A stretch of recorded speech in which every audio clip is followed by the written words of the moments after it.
Thank you very much. Welcome, everybody. Thanks for showing up today. We'll be getting through the agenda. The agenda is looks pretty tight today, so let's go for a land speed record if we can. Everybody have any questions with the agenda itself? Any issues, problems, concerns? Is there any declaration of pecuniary interest in the nature thereof?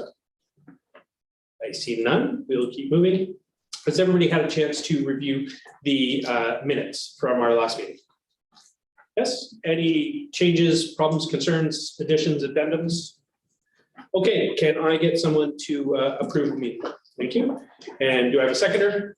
Thank you very much. And a vote, please. Thank you, everybody. Did anybody have any business arising out of the minutes? Seeing none, we will continue moving on. There are no deputations. The only change to the agenda is I believe we're pushing the hearing procedure again. Is that correct? It's just every meeting we're just going to put it on the agenda. Teasing. All right. So we will move into presentations, and we'll start with the 6.1.1, which is the audited financial statements.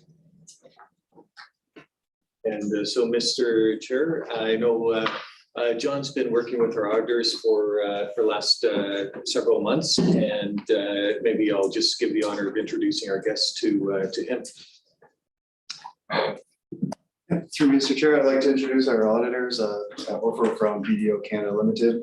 This is our first year working with BDO as a successful audit. So today we have both Adam and Nick from the firm representing BDO, and they will just like to run through some governance procedures, management notes, and the audited statements. So I'll introduce them. Thanks. I guess we're gonna have our back to you, so I apologize. Do you want me to share these presentations, like screen share them? The other ones? Through the live stream, screen share them as well? Yes. Which one do you want? Financial statement. The middle one? Yeah. Perfect.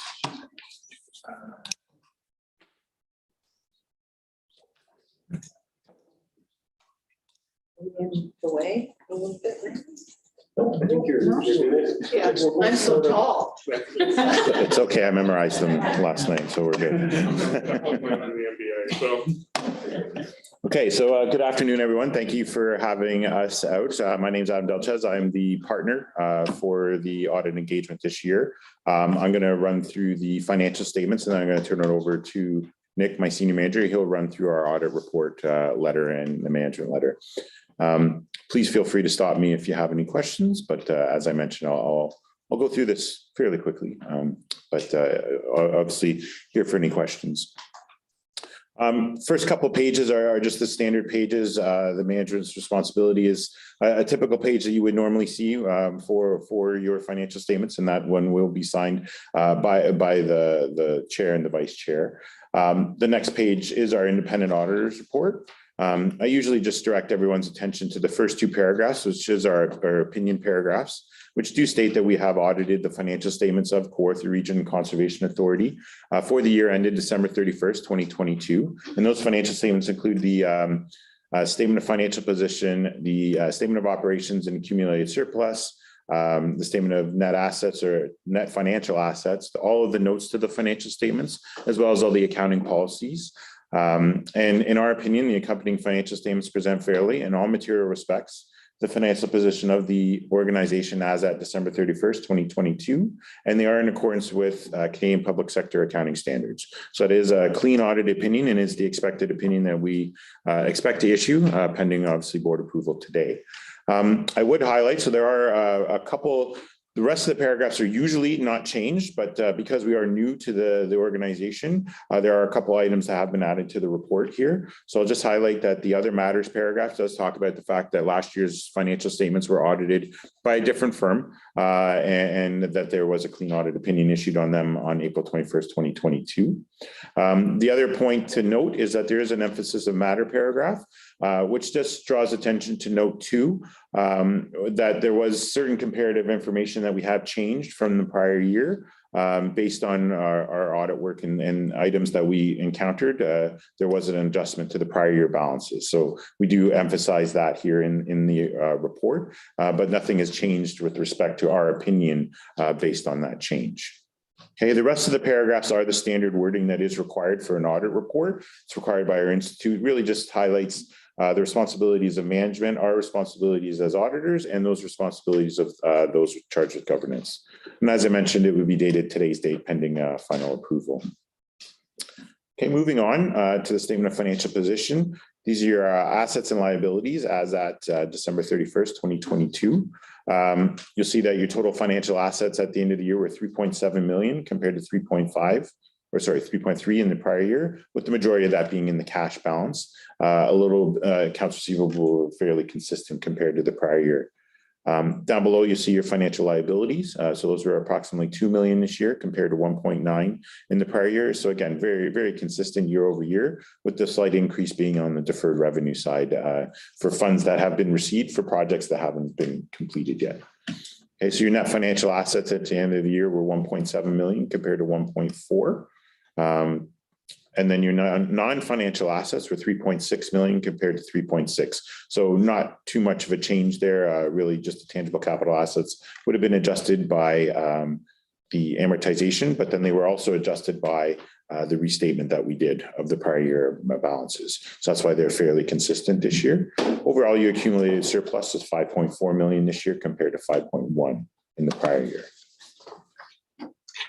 Okay, the next page is your statement of operations and accumulated surplus. This is how you did for the year. So the total revenues for the year were approximately 2.2 million compared to 2.1 in the prior year. You see the large amount was the general operating levy that was received from the municipalities. So that's the main item for the revenue and fairly consistent over the prior year. Obviously, when there's a little bit of an increase in revenues, there's also usually an increase in expenses. So you see total expenses this year were 3.4 million compared to 3.3 in the prior year, with the main item being the planning and development side of things, those being the highest expenses that you have for the organization this year. Then down below, or sorry, actually, that's still revenue. My bad. I'm not reading that. Total revenues was 3.4 million compared to 3.3. Not the expenses. Down below that is your expenses, which are 3.1 million compared to 3.1 in the prior year. So your expenses stayed fairly consistent with an increase in revenue. So obviously that's a positive outcome, and that did lead to an annual surplus for the year of approximately 297,000 compared to a surplus last year of about 153,000. So that surplus gets added to your accumulated surplus to lead to the final accumulated surplus at the end of the year, which is 5.4 million. And that's the amount that's on the previous statement. The next page, statement changes in net financial assets, really just shows the changes in balance sheet items related to the tangible capital assets, as well as the prepaid expenses. Again, these are all just tied directly to the balance sheet, just showing the inflows and outflows of items related to your net financial assets. Overall, there was a change in net financial assets of approximately $300,000, and that gets added to your opening net financial assets to end at your close, which was 1.7, as shown on the balance sheet. The next page is your statement of cash flows. I usually just direct everyone's attention to the third last line, which shows that there was an increase in cash for the year of approximately 390,000. And again, that's the majority of that is a result of the operations for the year, coupled with the changes in the deferred revenue balances that were on hand at the end of the year. Okay. The rest of the pages are the notes to the financial statements. I wasn't going to go through those in particular detail. I highlight that note 1 is the significant accounting policies, which are the policies that the organization follows as far as accounting goes. And then I would highlight note 2, just because I mentioned it before. So I'll just go down to that. It does talk about the adjustment that we have made. So when government transfers are received for capital items, they can't be deferred. So previously they had been deferred. We've taken those straight through into the surplus. So they've come out of the deferred balances and gone into the surplus. So that's the adjustment that was made. And it did affect the prior year presentation. So that's note 2. But I wasn't going to go through any of the other notes unless anyone had particular questions. So maybe I'll stop there. I know it's a lot of information if there's any questions. Yeah, I don't know, it would be part of this financial statement, but maybe it's something Mark can, CAO can answer. Is there a capital worth of our assets, our land assets, all the different conservation lands? So we present the property and equipment that's presented here is on a cost basis. So it's not necessarily the fair value, and that's not something that would normally get presented in the financial statement. So I wouldn't have what the fair values would be, but Okay, I just, yeah, I didn't think so, but I thought I'd ask. maybe a no. And just further to that, we are working on a capital asset management plan. And in that asset management plan, what we look at is trying to recognize what the current costing might be of some of those, not only lands, but equipment and depreciation or cost for those elements. So I think that would be included within that. So, but John's leading that, and I know Christie's got a good hand in that as well. So they might be able to add a little bit more to that. And note 7 does show what balances are sort of on hand as cost for the land and the land improvements that have been incurred right now. And then through you, Mr. Chair, just to clarify, were you looking for more natural asset value? Because I know that's been a question before. You're just looking at our historical costs. Natural asset, well, that's a whole other. Okay. It's priceless. But just, I'm going from what, realistic, I don't know if it's even appropriate, but I always wondered what the worth of the land is. Not that any government would like to take it over and build homes though, so. Anyway, thanks anyway, that's fine. Okay. Were there any other questions? So I'll turn it over to Nick. He'll go through the our letter.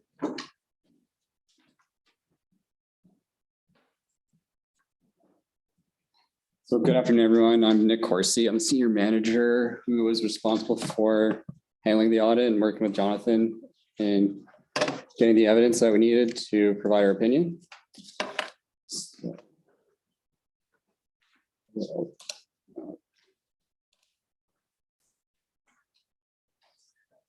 Yeah, wrong one. Let's go.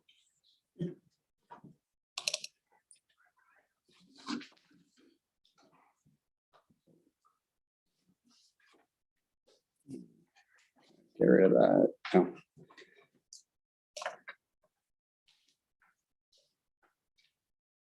Okay. So this letter is our final communication as part of the audit to the board of directors. So it'll just outline kind of how the audit went, some key highlights that came up throughout the audit, and then just some other relevant information. So basically what I just said there is what this first page is saying. So it's just an explanation of what this letter is for. It's kind of hard to see on the screen, unfortunately. Zoom in. But yeah, essentially this page is just showing, it's just explaining what this letter is and what's included in it. So the first section that we look at is a summary of the audit at a glance.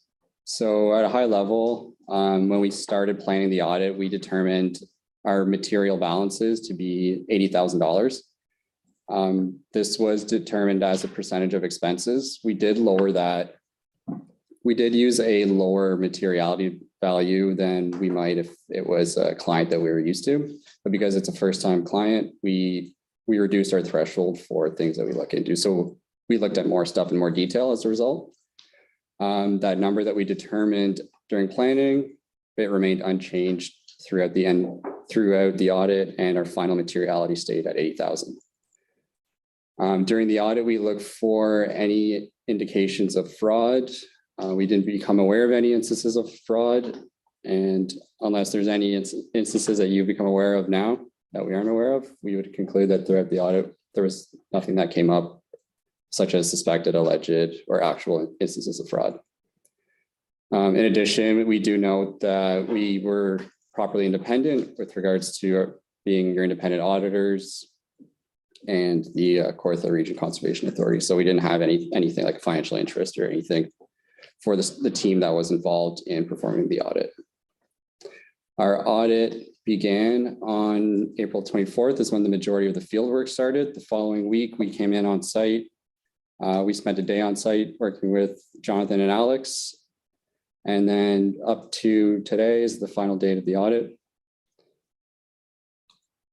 So that's a quick summary of the timeline.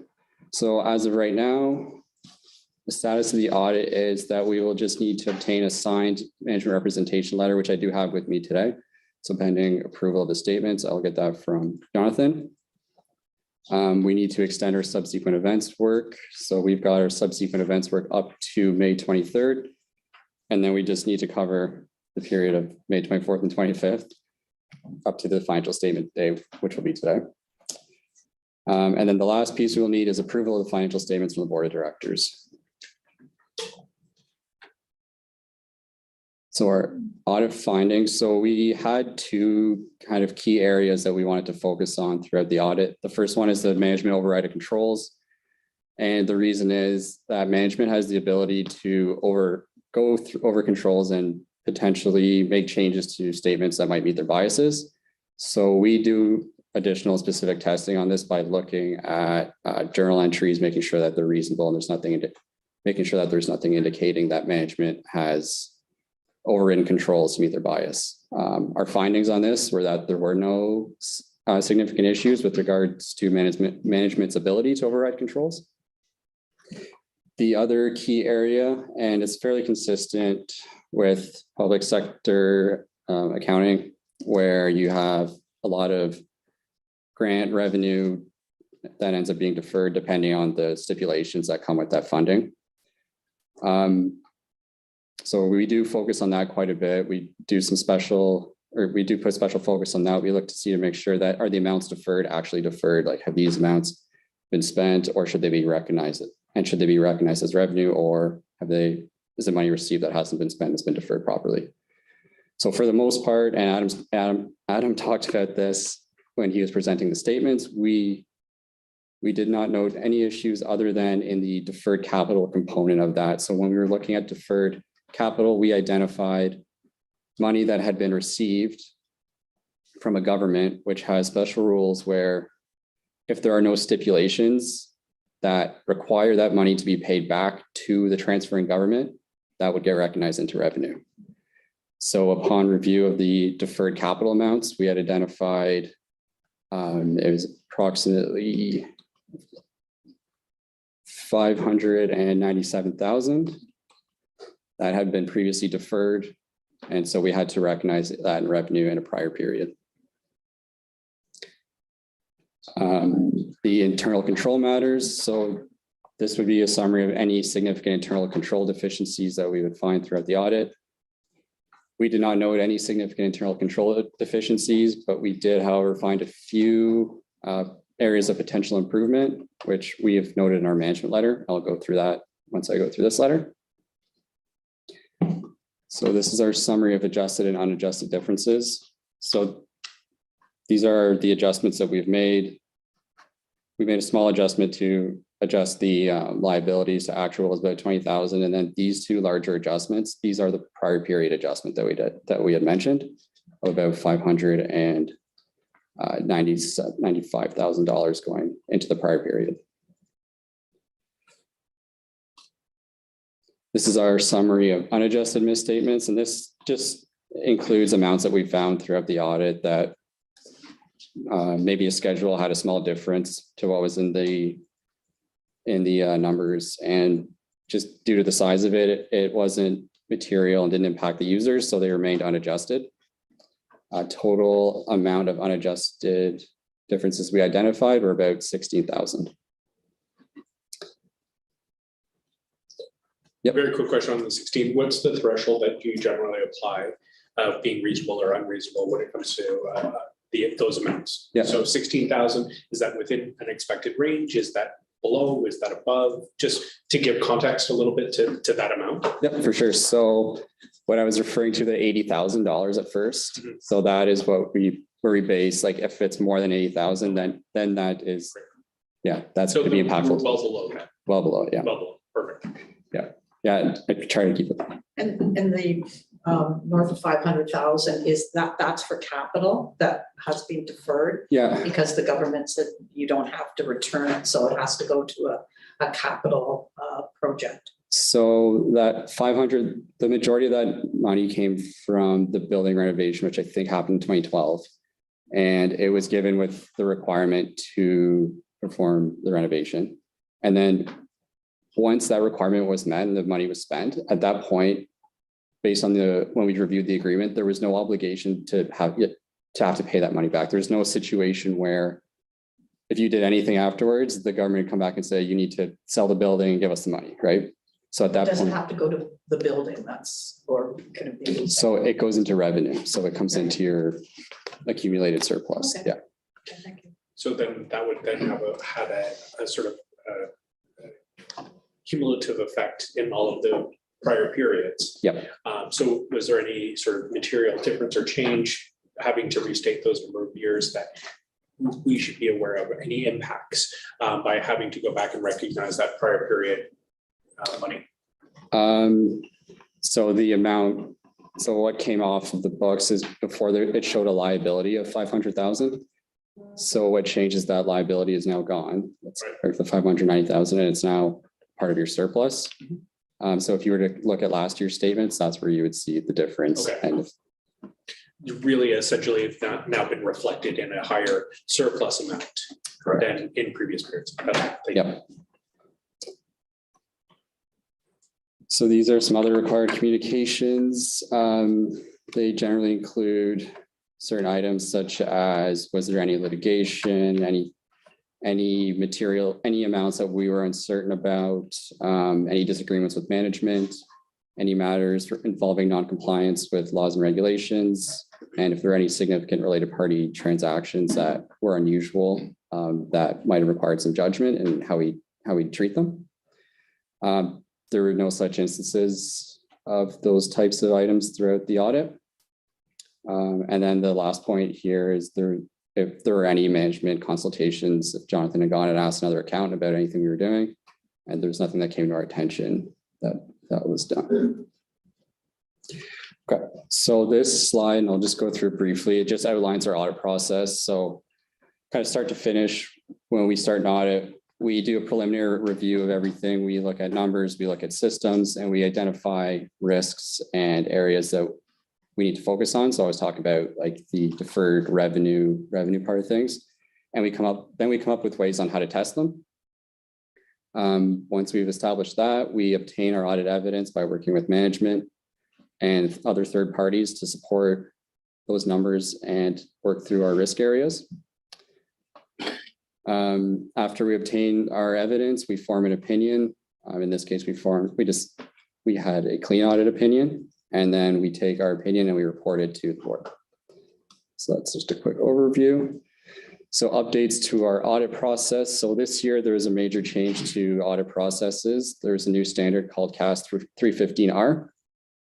What this meant was we had to do a much more robust and detailed review of risk areas. So every risk that even could potentially come up, we had to analyze and say, is this likely to happen, and how impactful is it?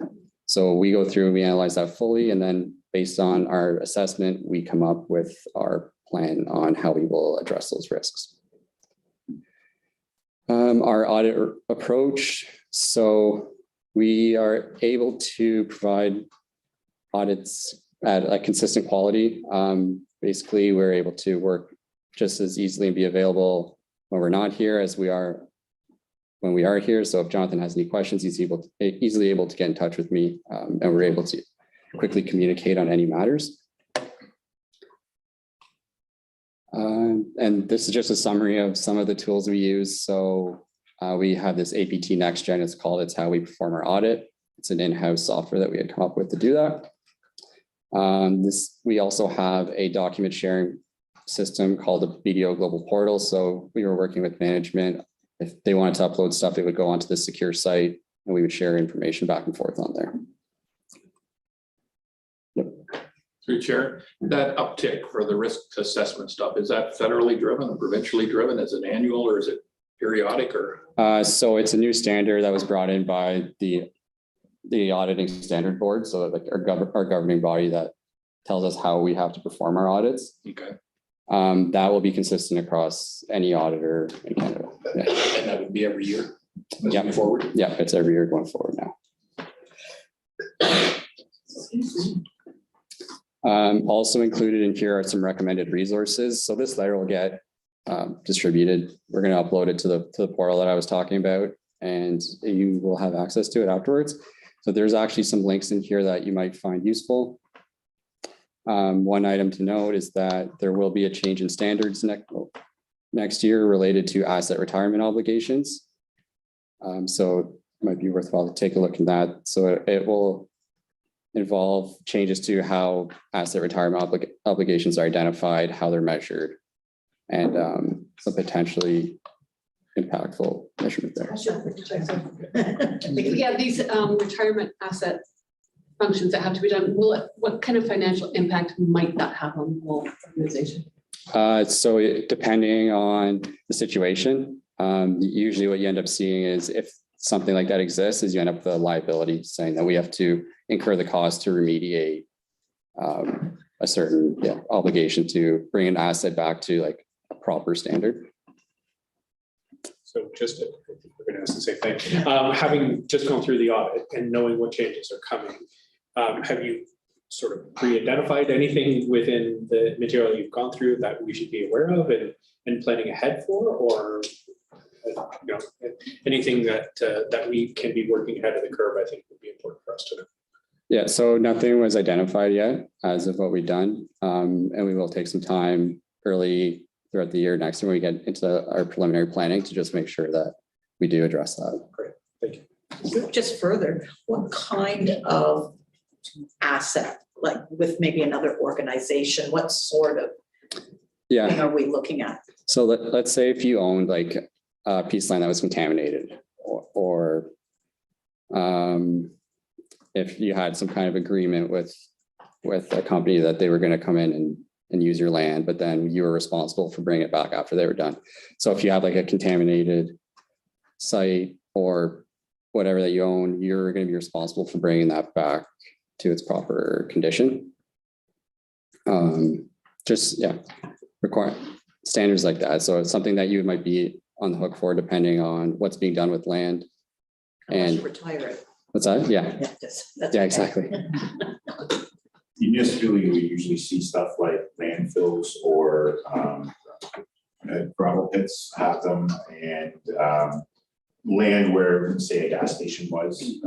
Okay, thank you. I just wanted to know what it was. Thank you. Those are just examples, yeah. Yeah, through you, Mr. Chair, I've looked at to see if we have any ARLs kind of through this asset management process. And they're really slim. Where there might be one is a well, where we have an obligation. If there's a well we've placed off our property to bring it back to full capacity, fill it in. And we're talking it's very minimal impact, definitely below materiality on something like that. So Thank you. Harold, did I see? You know, it's just, can I apply to structures too in buildings, can it also? Yeah. Sort of thing for the end of that township. Yeah, any type of asset that you might have a potential liability for down the line for when that asset's no longer in use, that you might have to recognize liability for. Okay. And then just some other resources in there. Going forward, there's going to be more of a focus on like ESG type stuff as far as what gets included in statements, and then just some other insightful information in our letter, so you can take a look at those when you receive it. Otherwise, it's our appendices, which include our auditor's report, which Adam already gone over. We also include in there an independence letter, which I've already touched on. We found that we are independent. There were no threats to our independence, which weren't properly safeguarded. And then we'll also have our representation letter, which is the representations that management have given to us throughout the audit. So that concludes this letter. And then I'll just briefly touch on our management letter. So this is a letter that we'll send to management, just highlighting some things that we found during the audit that, as far as internal controls and processes, could be improved on. I did talk to Jonathan this morning, and we actually found that from the time that we identified these now, three out of the 4 items that are on here have already been addressed, so that's good. So, but the items were just improving some certain password requirements. So certain applications, just making the passwords more complex, limiting having multiple users with administrative rights, like segregating who can do what within the system. And then just some financial processes, a review of bank reconciliations. It was being done, but there was no evidence of that with the signature. So just adding that signature on there. And then finally, the same thing with journal entries. So the journal entry review is being performed. However, we would just like to see a signature on there to confirm that. Okay, so that's the manager letter. And that concludes the presentation on those 2 things. Is there any other questions? Perfect. Thank you very much, actually, for both the presentations. I think it was great, very succinct. Thank you for answering all the questions you have. I know we asked a number of questions that we were going through. Anything else jump out to anyone to ask as we tie this up? Nothing? Thank you very much. Okay, thank you. So if everything is okay, then could I get your signatures on the clean balance sheet and representation letter? I'm going to ask for a vote. Okay. So let's take the vote Yeah. first, and then we will be happy to do that. So it is very long. You know, we have a number of numbers here. So I'm just going to go through this. It'll be a bit long to read, so bear with me, everybody. We resolved that the presentation of the 2022 audited financial statements by Mr. Adam Delacese, sorry, CPA, and Nick Corsi, CPA, representing the firm of BDO Canada, be received. Resolved that the 2022 draft financial statements as audited by the firm BDO Canada be approved, and that the reserves be adjusted for the amount of $151,304, addition to unrestricted net assets, $138,233 addition to capital asset acquisitions, $29,761 addition to the conservation initiatives, $1,298 reduction in Windy Ridge Conservation Area, and $20,413 reduction in the net investment in tangible capital assets, representing a total increase in net assets of $297,587 in 2022. Can I get a mover and a seconder, please? Thank you. Thank you. And a vote, please. We're good. It is passed. We're happy to say. Yeah, sorry. We call that in reserve. Should we talk about it on?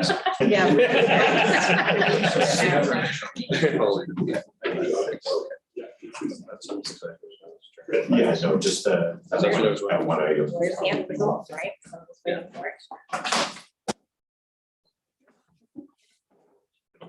was waiting for it. Again, so I do other conservation. I saw that, so I was, yeah, I mean, just, nothing came to my attention. You want to keep it? Sure. Well, they already gave you one, you get 2 now. You do? Give it to a friend. We should take pictures of just like. Yeah. Also the child. Yeah, we're gonna get All right, thank you very much.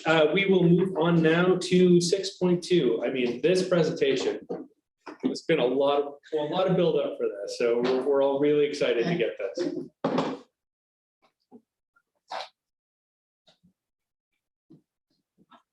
Maybe there should be a drum solo there or something. We gotta get on that. Yeah, Yeah, a little bit of, I need a soundboard with sound effects. yeah. Maybe we should all. Yeah, there you go. Communication through sound effects. Somebody jumped like 7.1 next.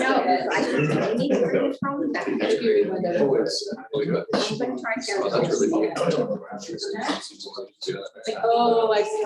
It's just, oh.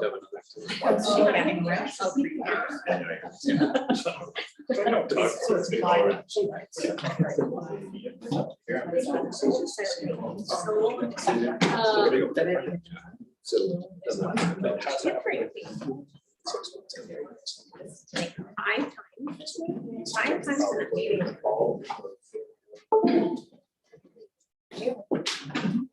Thank you. Thank you. Have a great day.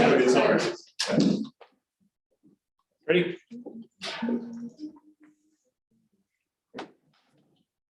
You're in procedure.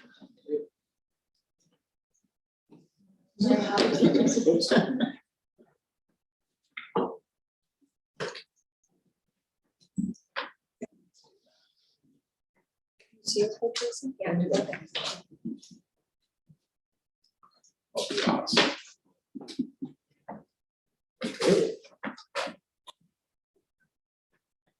Well, thank you for attending this presentation.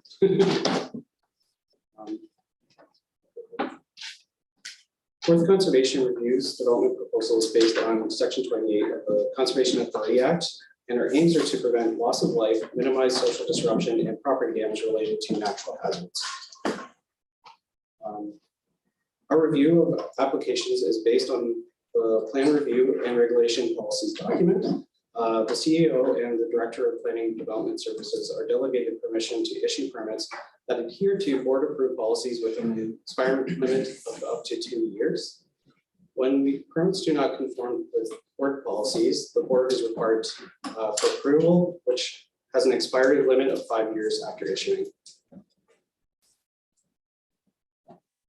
This graphic here is a simplified overview of the permitting process, showing the main potential paths the permit can take. And as you can see, it's the topmost path is everything conforms to the development standards and follows the policies, and it's issued by staff. You've experienced the board decision following one a couple of times now. And then the third one is the hearing board, which we are discussing.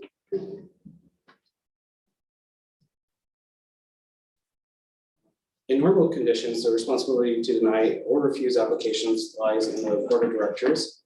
And the act requires that the applicant be party to a hearing in instances where staff determine that the application should be refused due to nonconformity with legislation and board approved policies. The applicant contests permit conditions. Staff recommend that an issued permit be canceled due to nonconformity with the approved permit.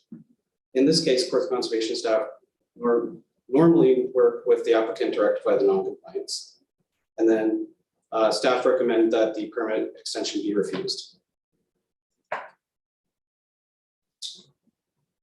In the case of an MZO, an authority must grant permission and may refuse to grant permission if one of the following conditions are met. A zoning order has not been made to authorize the development project. The project is proposed to be carried out in the green belt area, and if all other prescribed requirements have not been satisfied. Similar rules apply to community infrastructure and housing accelerator orders, which can be used by municipalities to exempt planning approvals or impose conditions on the municipality and or other proponents. If the base conditions for receipt of an application are in place, zoning order and prescribed requirements are included. The hearing board can only approve the permission and identify conditions consistent with natural hazard protection.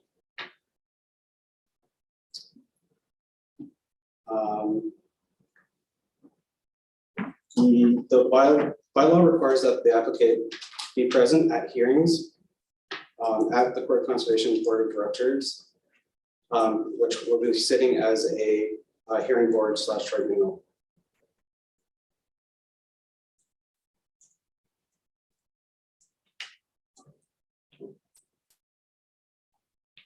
We've lost.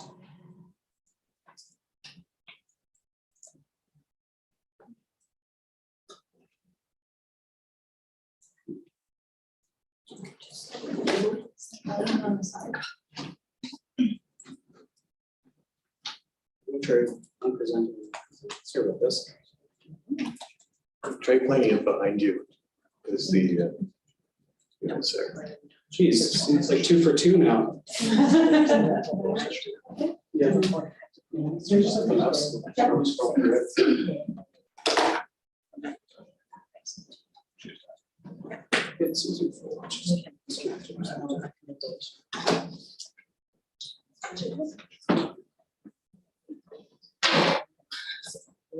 Okay, sorry about that. I'll continue now.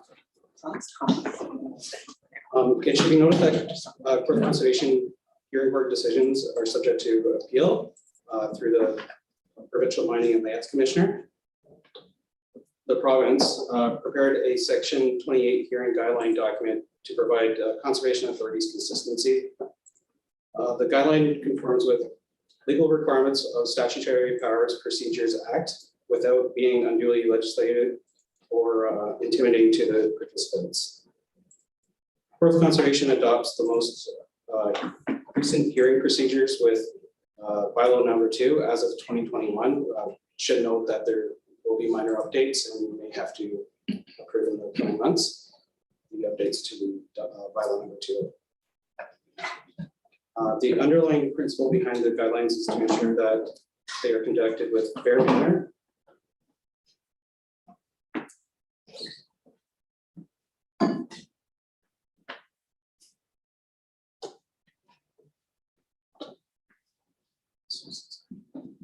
Regarding fairness in proceedings, it is required that the hearing board is obliged to not avoid any biases, any bias, but also avoid appearance of apprehension of bias. Main steps to avoid bias include no member of the board taking part of the hearing should be involved either through participation in committee or intervention on behalf of the applicant or other interested parties with this matter prior to the hearing.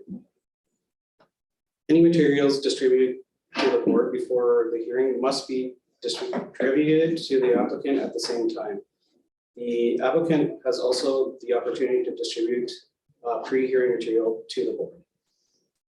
The applicant is given the opportunity to attend the hearing. However, the applicant does not have to be present for a decision to be made by the board. No final decision or predisposition to a certain decision on the application shall be made until such time as a hearing is held.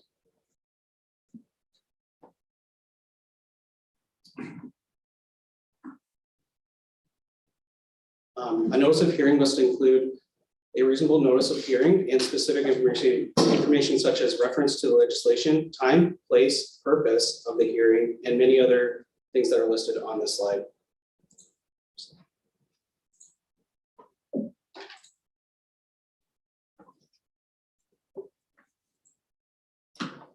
Prior to a hearing, the applicant shall be advised of the hearing procedures. Staff is always to provide the applicant with a copy of the hearing guidelines or an excerpt from the guidelines outlining the actual hearing procedures. All material distributed to the board prior to the hearing must also be distributed to the applicant at the same time. The applicant also has the opportunity to distribute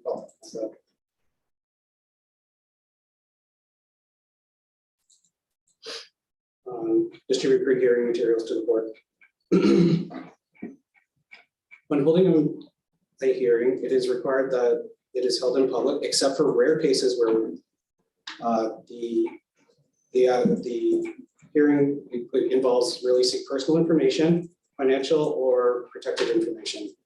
There is no third-party status to a hearing under the Act. However, third parties may be advised of a hearing without being able to present their position at the application.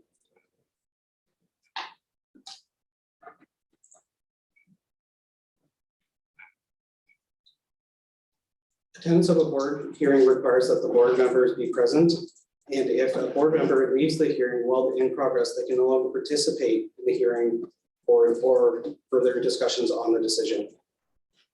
Hearing may be adjourned if it is satisfied that the adjournment is necessary for an adequate hearing to be held.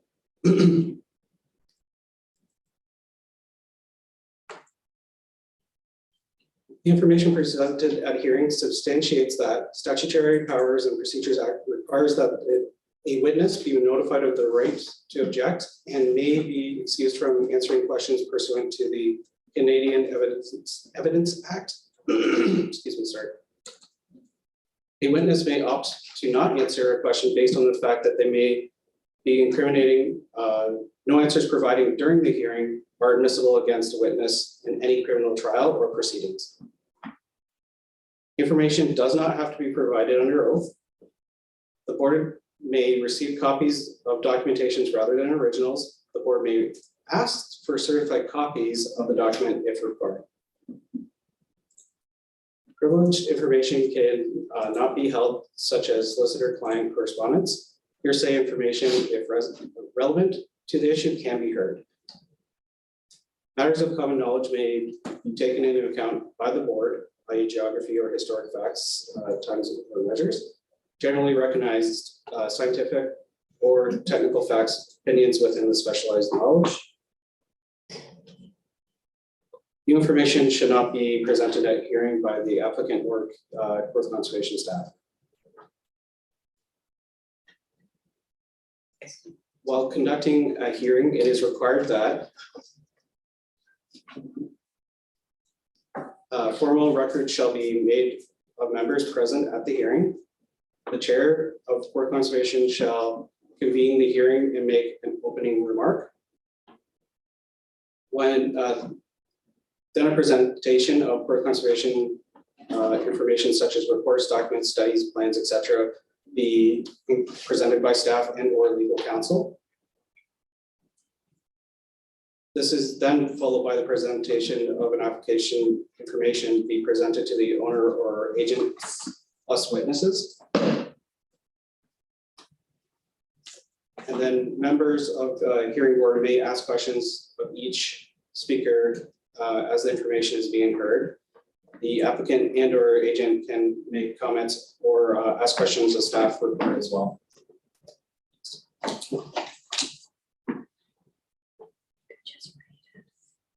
When deliberating a hearing, the board may adjourn and retire in private to confer after all information is presented, as they are satisfied that all of their questions have been asked and answered. Neither Kawartha Conservation staff nor the applicant agent may enter the in-camera deliberations to answer questions. The board may reconvene on the same date or on a later date to advise the board's decision. The board members shall not discuss the hearing with others prior to the decision of the board being finalized. The board shall itemize the record of information of particular significance which has led to their decision. Overall, in giving considerations to the granting or denial of approval of an application, the board must satisfy itself that the control of flooding, erosion, dynamic beaches, pollution, or conservation of lands will not be adversely adhered to the proposal. Pollution, I will correct, sorry, is a touchier subject with some of the changes of Bill 23. So there's also more guidance going to be provided, or not guidance, I should say. There's going to be a release of a rate drop in the next coming months we're expecting from the province. So that may also get modified slightly. Then the decision of board shall be opted as a resolution.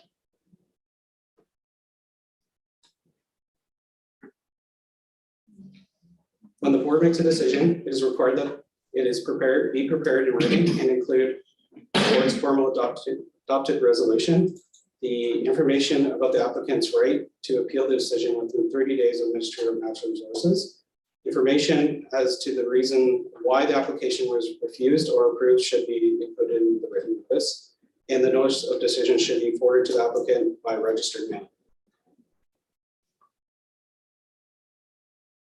A record of hearing shall be prepared by staff to include items such as permit application, notice of hearing, and so on.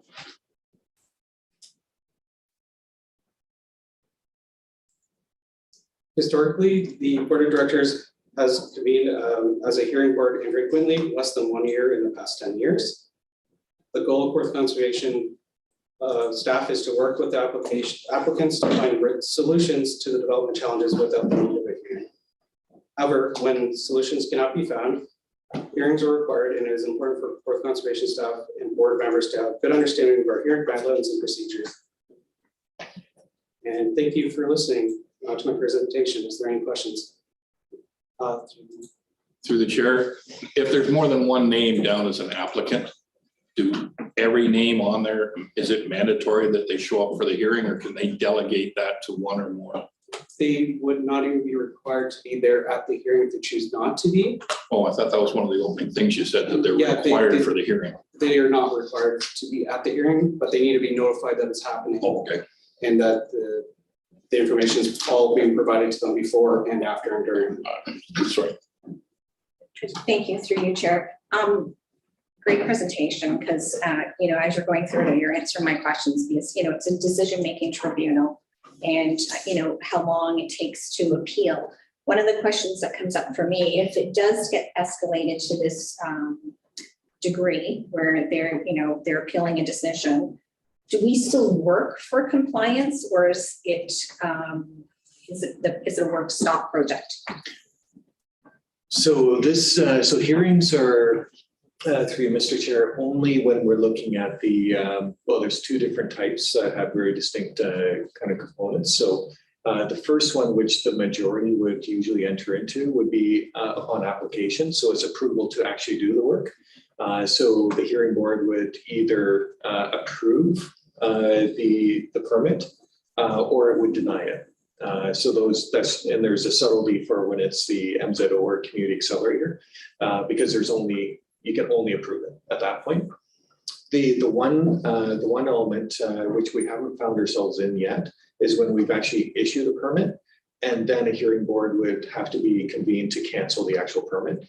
So in that case, we could actually have a violation matter ongoing and cancel the permit at that point. So we could do a bit of both, or we could decide what the outcome would be based on the hearing. So if it came to that, would it go to a higher level, like to a court on that, or? Yeah, so they can always appeal the decision of the board.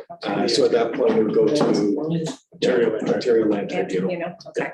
Yeah. Yeah, I just And run there's, across something very similar with that right now, so we're just kind of curious on the background. yeah, in the end, the province always has the ability to make a decision because it's their statute essentially. So we've seen in the past on the permit application side of things where not our board, but other boards and other conservation authorities have denied a permit, and the landlord has appealed that, and it's gone to the province, to the Mining and Lands Commissioner at that point in time. I don't know if there's one that's gone to LPAT. There's a few that have gone to LPAT.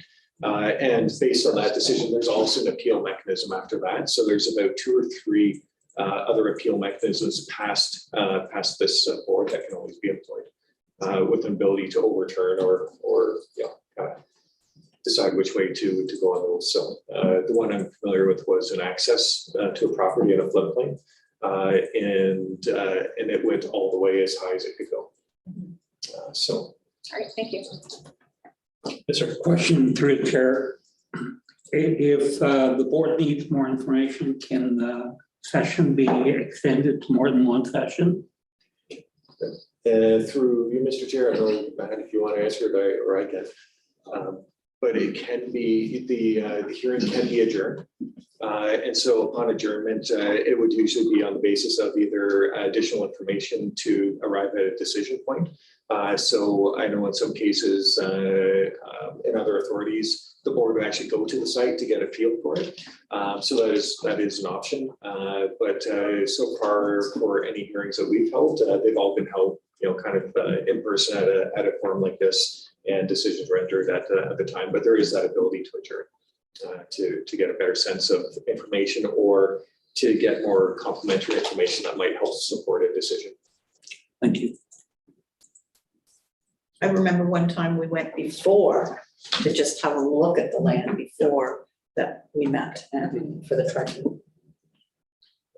Any other questions? That's quite exciting. I have a couple questions, seeing as there are none other ones. Traditionally, is it the full board that participates in on the tribunal, or is it a subcommittee of a handful of members. Because I mean, I've seen both examples. I just don't know what traditionally we've done here. Yeah, full board. Full board, Yeah. okay. Now, as it is a quasi judicial approach, similar to an arbitration, do we pick a lead from the tribunal to direct the proceedings? Yeah, so, so in that case, Mr. Chair, that would be you. Okay. As an arbitrator, that's fine. Okay, and then we didn't really touch on it. I think there was one line in there that referred to it potentially, but do we tend to find that the applicants were in the proceeding are represented or are self-represented? And so Matt's relatively new with us, and Okay. he hasn't gone through a hearing, so based on my experience, and I've been through a handful, I would say.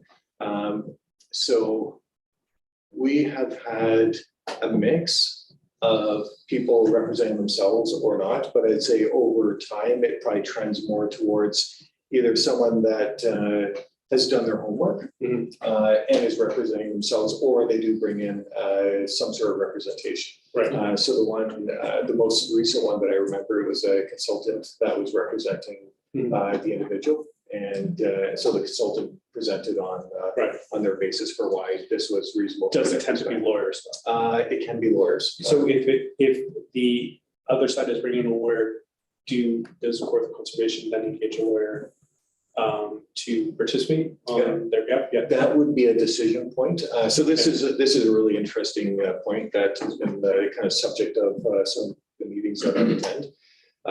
And there's some pretty big ones that have been out there on this kind of side of things. So if it's highly contentious, then yes, I think engaging a lawyer makes a lot of sense. And there might also be a need to have a lawyer represent the board themselves, being a separate body from, so separating the two elements, kind of the permit side and the application versus board decision making. Right. And so that's relatively recent. That's what only popped up this year. Okay. A couple of files. And that's going to accelerate with some of the I changes. think it's possible.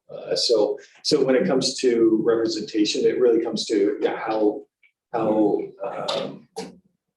much detail is contained within the application, how cut and dry is it, and whether or not you're right, whether or not the other side chooses to be represented by a lawyer. So the one thing I would say, as we move to vote to accept the report, I would say we may want to look at some of the hearing procedures to add some additional steps if it is included, if representation is included. Just from my perspective, having seen this through arbitrations that I've done, if it's self-represented, what we just went over makes very good sense. If the parties are represented, it usually is a good idea to have a couple of pre-steps on essentially outlining the agenda of the hearing itself with the two legal teams to make sure everybody's on page before getting to the hearing point. And that tends to be with whomever is leading, like the person who would be acting as the lead of from the side of the board, like, so in this case, it would be me, but also with the lawyers to outline the confines of the procedure. Right? So I see that in arbitration all the time when they're represented. If we build that, here are the facts that are going to be presented, here's the material, here's the due dates, all of that sort of stuff. That tends to streamline the process, because if we don't have that, if lawyers are involved, we do get into then multiple days because it will go off track very quickly. So it may be something to consider. Not that we necessarily have a track record or a past history of a lot of lawyers, but I think with some of the changes to legislation coming down the pipe, that might become something which may become a reality. So just something to consider, to have a few added steps of, sort of branches within the procedures of, if they're represented, this is if there has a consultant, it's this, if it's self-represented, it's that, just for a bit of diversity baked into it. Yeah, and just for your comfort level, Mr. Chair, we do have elements in there that relate back to sharing of information ahead of time, deadlines for those. And that there's no new information presented at the time of the hearing because it can only be based on. And information. what has been agreed upon ahead of time. Exactly. From an Yeah. evidence perspective. Yeah, so I think control of the process would be an important element in that as we go along for sure, but we can definitely look at some of the other COs. Sounds good. Okay, any final questions? Yes, sir. Through the chair, is there any time limit deadline that once the hearing starts, even though you can adjourn and do different things, is there a time frame that says you have to have a decision, yes or no? Well, through you, Mr. Chair, nothing that I can think of, nothing that says it, although I think all the rules and all the guidelines kind of point to an ultimate decision in a reasonable timeframe, but not actually specifying a timeframe. So I'll add to that. Generally, in these sort of quasi-legal hearings, that tends to be one of the upfront points on reasonable timeframe. That being identified through the process and setup of the process that I've seen. As I said, I'm not sure about this one, but that tends to be part of the upfront conversation. This much time is being allocated for the hearing. This much time will be the deliberation process. This is the time frame for expected. So nothing hard and fast or nothing baked into legislation that I've personally seen. It goes off the sense of reasonableness, and that tends to be a conversation with all involved parties to set an expectation ahead of time. Just my 2 cents. As I said, I don't know how different it may be in this setting, but that I know from a legislation perspective, there isn't. Any other questions? Okay, can I get a mover and seconder to have the section 28 hearing procedures be received? Thank you. Thank you. And a vote, please. That is passed. Fantastic. Thank you very much.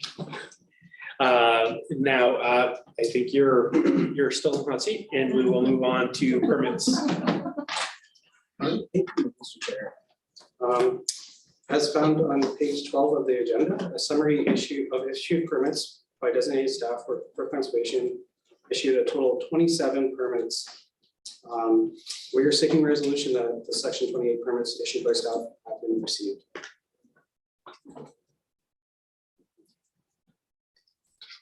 Like it. All right.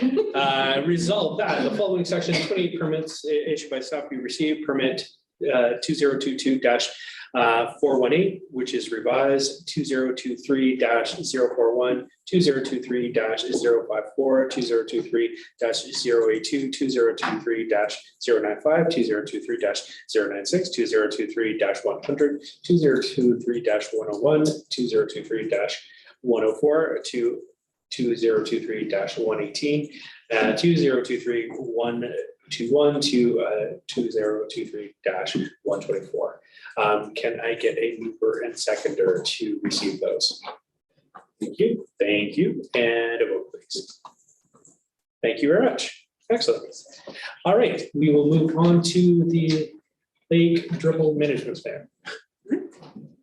Yeah, so Nancy Aston is going to give us a little bit of an update on this based on some of her team's work.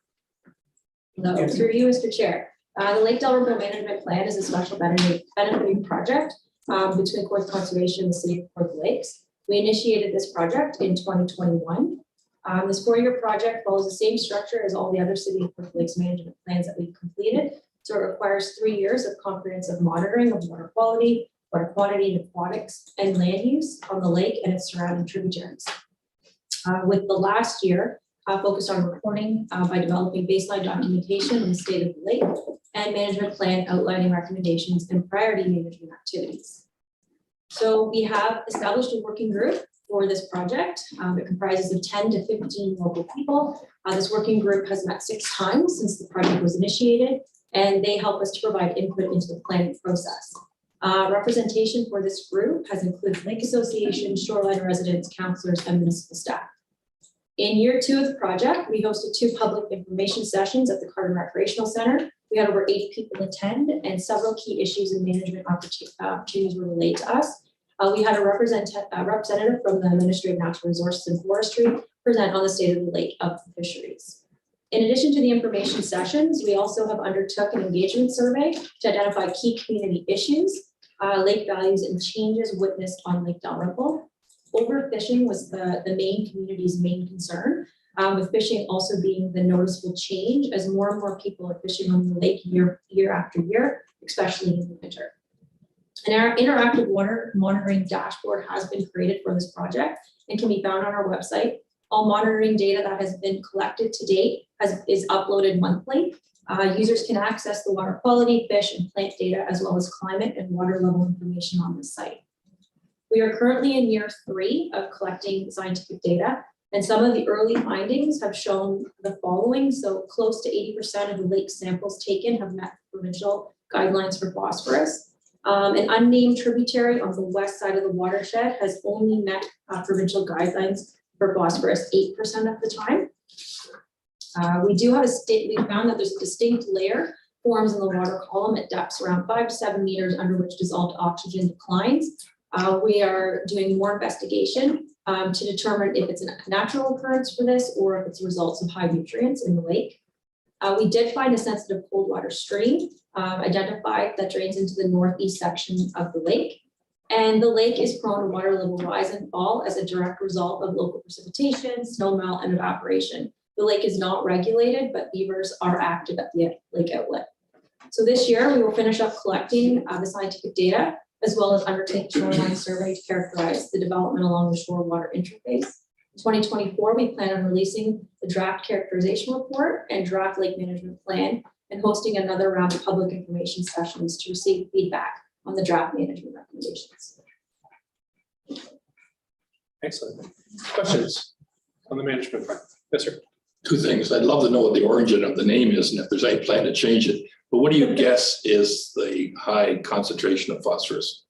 So with that one particular site, it is located near an agricultural field, like it's highly agricultural land use. So they're anticipating that that is what's causing the high levels of phosphorus, but we're still collecting data to determine if that's accurate. And that high concentration is localized to that one area of the Yes. lake? Yeah. Sorry, just point of clarification. Are you talking about the unnamed tributary that has only hit 8? Okay, that's, Yeah. thank you. That was going to be my question. I thought that was associated with that. I just want to make sure. Thanks. Had a question? Oh, sorry. Any other questions? Yes, sir. Yeah, just quickly, I love the dashboard on this project, so that's really well done. Are you seeing an uptake on people engaging? That's a good question. Communication already. I don't currently have that. We can get that information for you. No, but it's pretty impressive, dashboard, so. I know the working group members do use it, Yeah. because as we send information out to them, we always send out that dashboard to let them know.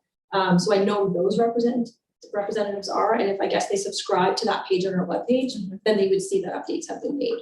Perfect, thank you. And if I might indulge a little bit, Mr. Chair, that dashboard is one of 3 different platforms that we're trialing in order to make our data more accessible.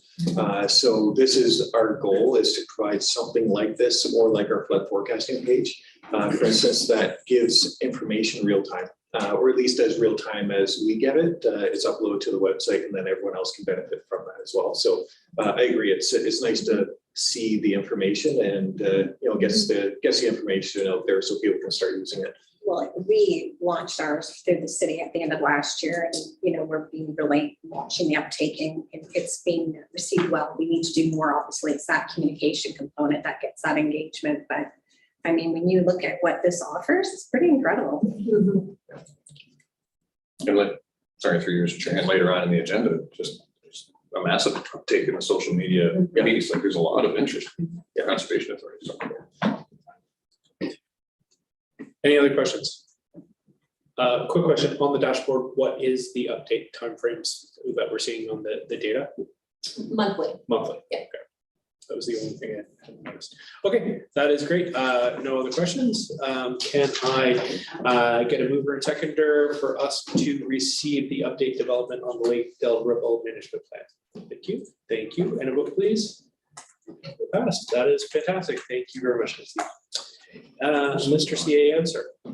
You are next. Great, thank you. So this is my report, compilation of my work and all the work in the organization as a whole. So it's not just mine, but all the good work that we're doing across the organization.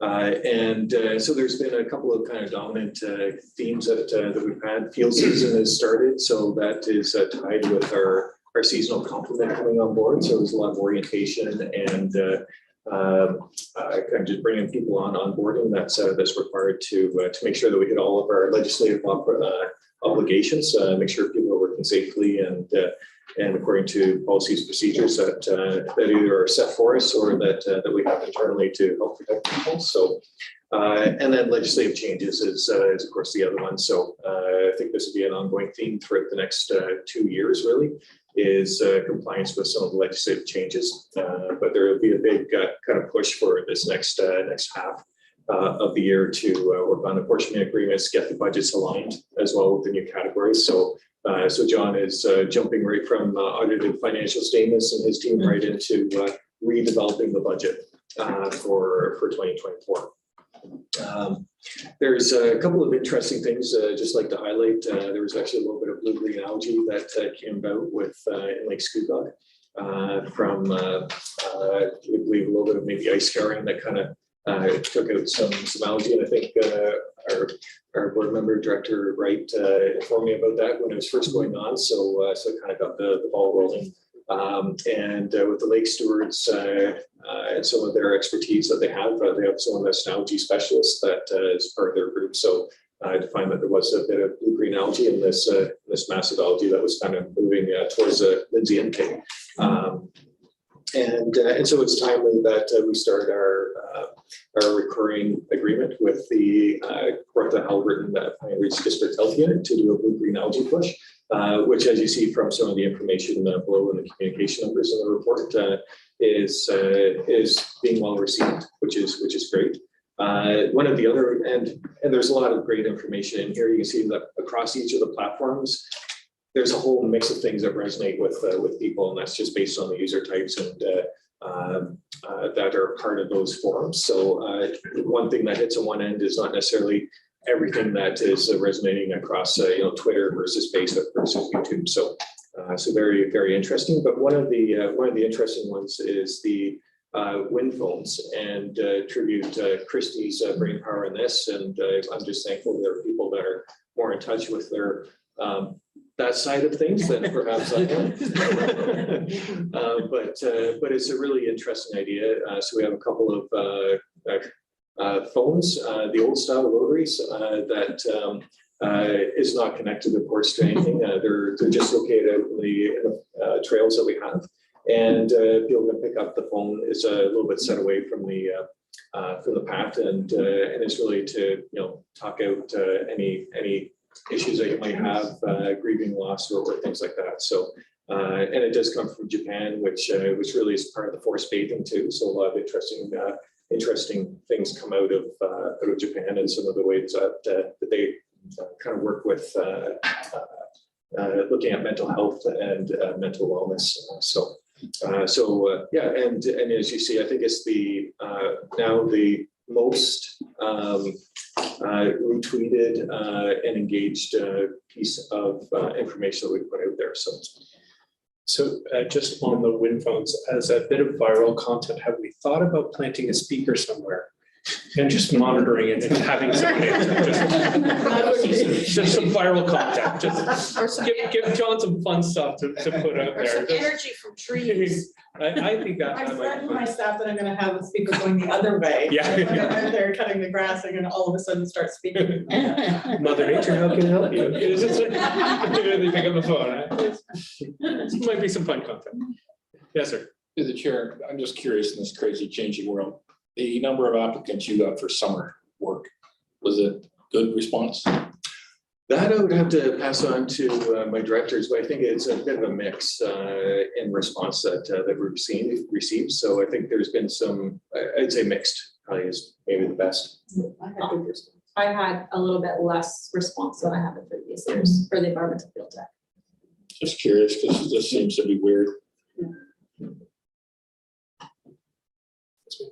Yeah, through you, Mr. Chair. The climate change strategy, so I was part of a group seminar yesterday from the Ontario Climate Caucus, which was really interesting. And I'm going to get the CAO to send it around to all the directors, but they were going through it very quickly, but in the provincial policy statements, we may have some wiggle room on having conservation authorities do more for municipalities around climate change. So yeah, it was very interesting. So yeah, we'll send that around.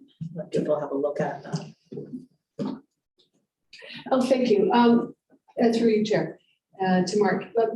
Within the integrated watershed management and the biomonitoring of benthic macroinvertebrates, in various, can people volunteer, offer their ponds and streams? I know some people would be very interested in having that monitoring go on, and how would they go about that? Yeah, so that is possible. I know that there's a bit of a methodology that we do in order to try and figure out the best sites, and we are trying to look at it like a reference condition approach as well for what we would see as the best representation of a natural site. Sure. And then look at other sites that might be impaired in order to try and kind of figure out what the balance would be between what would look like if it was naturalized. So there is some science that goes in behind it. This might be a totally wild place if this happens at a stream, and you might. So what would they call? So in that case, probably Brett Tribuno would be the best, and I know he's always interested in looking at different sites that might be around. So, and he's our aquatic biologist who does that bugs in the water. Benthic macroinvertebrates. Those benthic macroinvertebrates are water bugs. Bugs dwelling on the bottom, and macro meaning you can see the buggers. Say Brent's last name. Tribuno. Tribuno. Yeah, Treguno. That was YouTube hit number 1. Yeah, my dad hunts, sorry. And there are a couple other things that just highlight as well. We do have, thanks to your efforts, Mr. Chair, and John Chambers, our communication specialist, we are looking at a new agreement with Two Bloke Cider as well. So look forward to that in the next little while. And that'd be similar to the Penland Falls Brewing Company, which is looking at co-branding. So they're a local cidery, because they do apples, and they have pretty good cider too. So it's Field trip. I'll just add to that. John and I had a very arduous and difficult task to go out and try a few various samples on they put forward. It was a very difficult day. But we were there for all of you, so you didn't have to do it. You put in the extra time and effort. I believe what we're going with, in speaking with Jenna afterwards, it's going to be a sumac flavored cider that may have notes of rhubarb in it. So they're working on working on the final. We are still pursuing Old Flame to also be a partner for the next year. So we're hoping to nail down Old Flame as well for another opportunity. So instead of just having one opportunity, we wanted to, part of my thinking was to diversify. Not everybody drinks beer. So having another option out there for people who are not beer drinkers, I thought was a good thing to also hit a different audience. And it's been great work. John's been working hard to get packages together to the groups and come up to the meetings and work with Two Blokes. So it's been a good process, and we're hoping to, for sure they'll be on board. We're hoping to get at least Old Flame on board as well. So it's been fun. Awesome. Another kind of interesting note is, and I'm not really sure how to say the name of the tribal council, Ojimawich, something like that. So my apologies for most likely butchering that name, but it's something that kind of in our journey to embrace First Nations a little bit more within what we do. is this is a tribal council that funds First Nations persons, youth to kind of get into the field. And so we had our first placement that's just started, conservation areas technician. So we're very excited to welcome that individual and look forward to her having a great time and learn a few things around. We have a couple other placements that are out there. So if there is interest in the Indigenous community on that, we're certainly welcome to receiving them. So that's pretty exciting.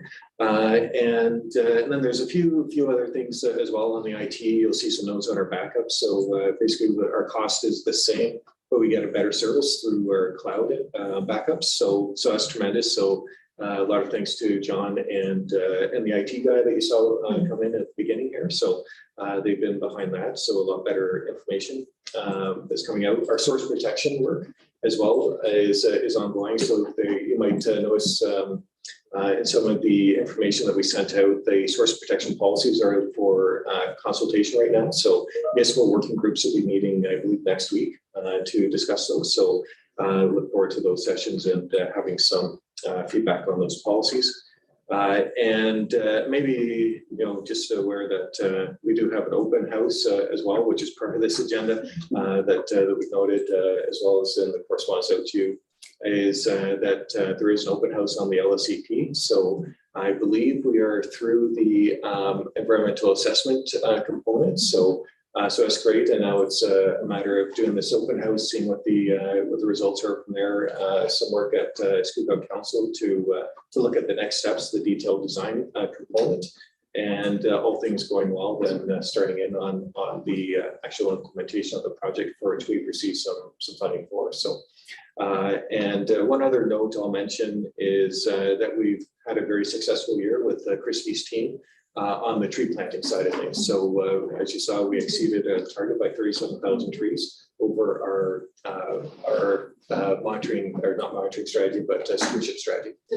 So that's tremendous, and a lot of thanks to Force Ontario and the 5 million tree program to 50 million, sorry, bigger, to implement a lot of planting on the ground. So that's tremendous, and maybe with that, I'll just stop there. Perfect. I do have a question. Sorry, I'll jump in and go first, just because it's tied right off of the last item. With the seedling sale, what happens to the seedlings that don't get sold, or do we always burn through all of the seedlings? So through yourself, back to you. All of the seedlings are pre-ordered. Oh, so yeah, so you only buy the ones that are ordered. Excellent. Thank you. Any other questions? I see. Just a comment. The survey that was recently sent out about climate change, I'd like to compliment staff. I've received a lot of comments how thorough the survey is and how good the survey is. Very thoughtfully done. Excellent. Any other questions? Just real quick, I can't remember what the closing date is for the climate survey. Sorry. And maybe what I'll do is I'll pass it over to John Chambers, who is the implementer of that survey. June 4th, Sunday, June 4th. So I'm sure we're closing that. Response to the former councillor, Trent Lakes has the highest turnout of responses to date. Oh, really? I contributed to a lot of people. You win. Can you remind us how this has been shared and when we saw it?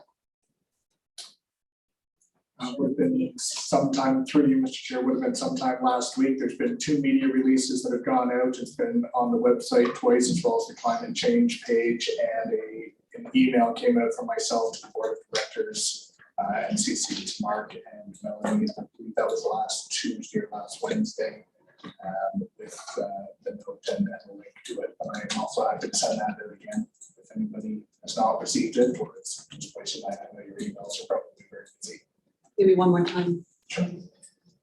And if I can just add on that, for all of us, I don't know if everybody has signed up to receive updates, but subscribing to make sure that you're getting ongoing updates, I think is important for all of us as board members, and to connect with the various social sites as well, I think is also very important, because I think we all, it should be part of our job to be sharing the information out.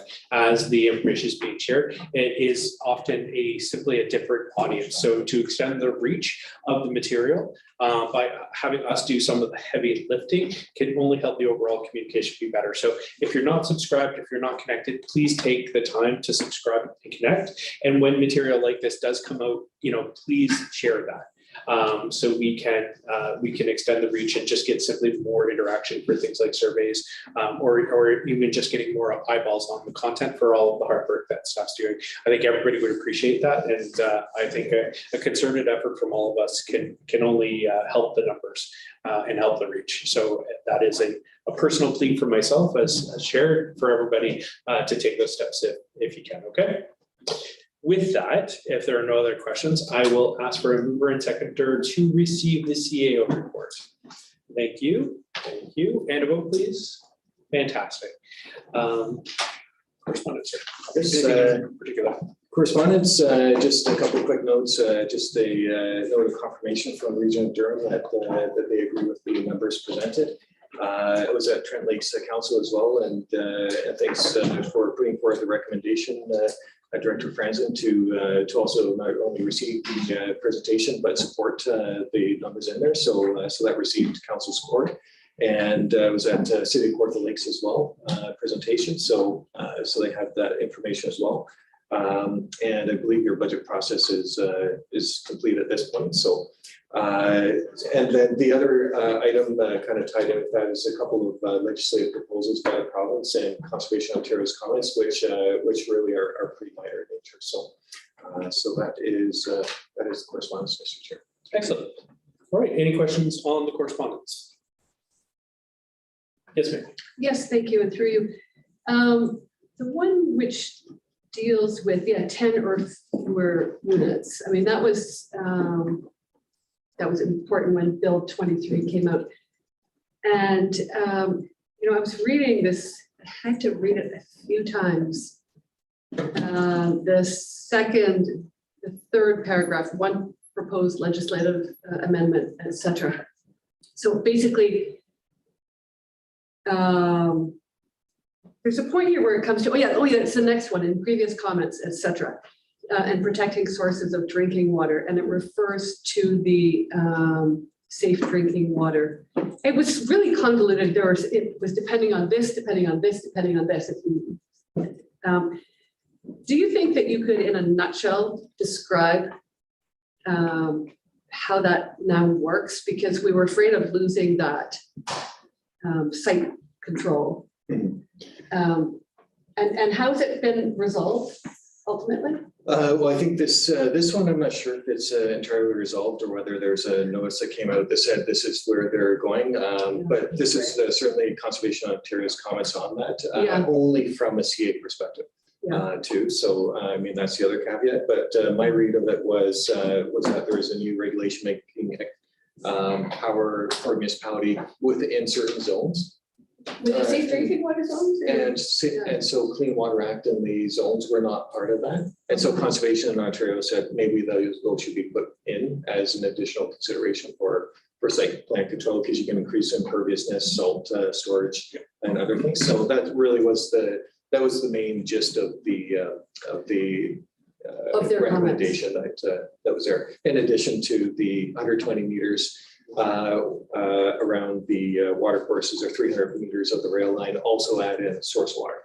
And it would be the intake protection zones and vulnerability zones. Right. It was a little confusing, but hopefully those recommendations will be listened to, by the province, because it protects, at least some of the area near water, certainly not all of it. Yeah. And they didn't specify on the groundwater side whether it's A, B only, or whether it's all the way to the D's or potentially E's. So they left it kind of open on that frame, just saying if it's the zone included. So I think that's good. Usually when we look at source water, it'd be IPZ 1 and 2, but not the 3. And on the ground, am I using too many short forms? Intake protection zone. So for surface water intakes and intake protection zones 1 and 2, which are immediate to the well, where there can be significant policies and significant threats that apply. And then again, on the groundwater side, there's a series of 5 different zones. But really, you can only get significant threats in the first 2, maybe 3, depending on how the third is calculated.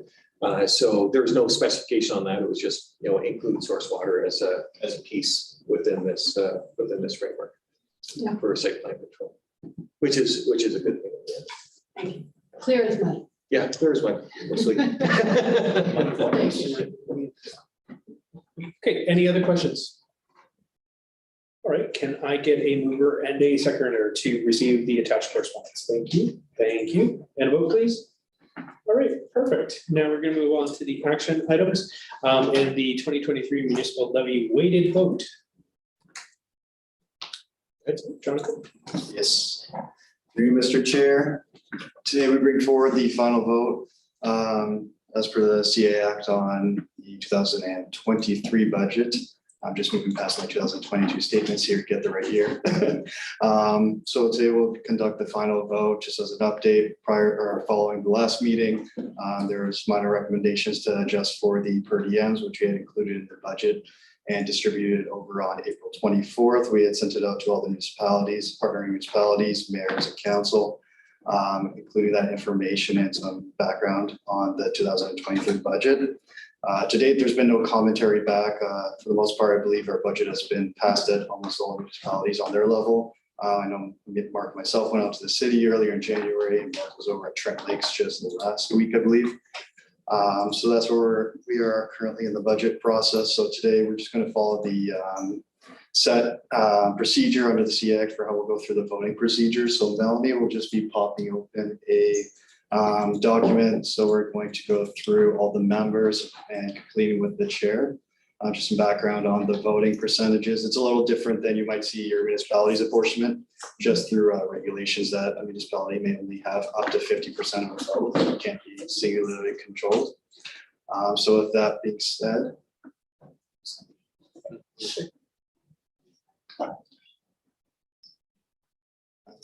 Melanie just has to share her screen. Ready.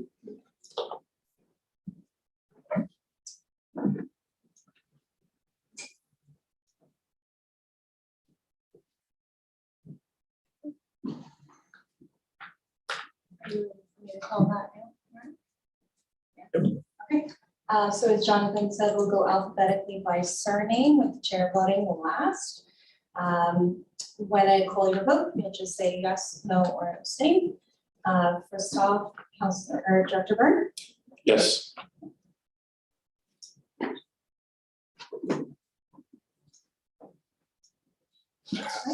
And Director Franson, your vote? Yes. Director Pennell? Yes. Director Ryan? Oh, sorry. Here's Mike.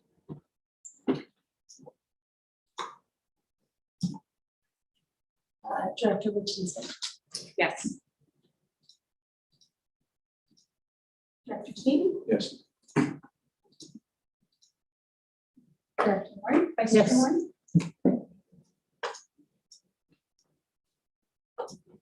Director Wright? Yes. And Chair Rob? Yes.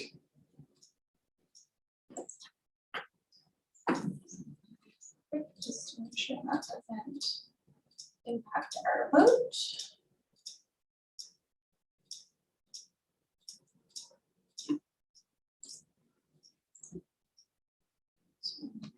Down below are totals. Results, the 2023 budget is approved by the Board of Directors. Fantastic. Very good. Just a click of the button. Okay, and the next one, Mark, we're going to talk about the apportionment.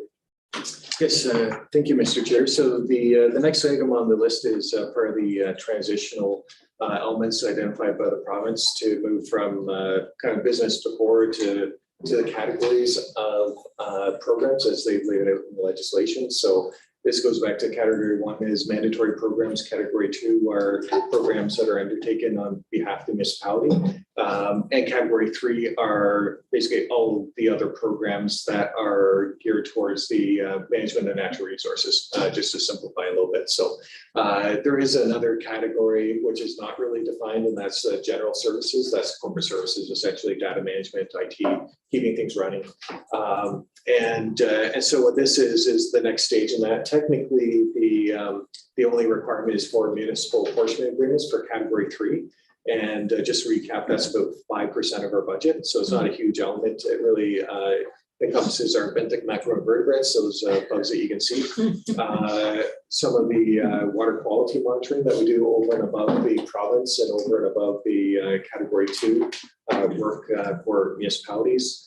Our innovation hub, which brings in revenues for the authority and helps train people in the process, which is great. And our education program, for instance. So those are just a couple of examples.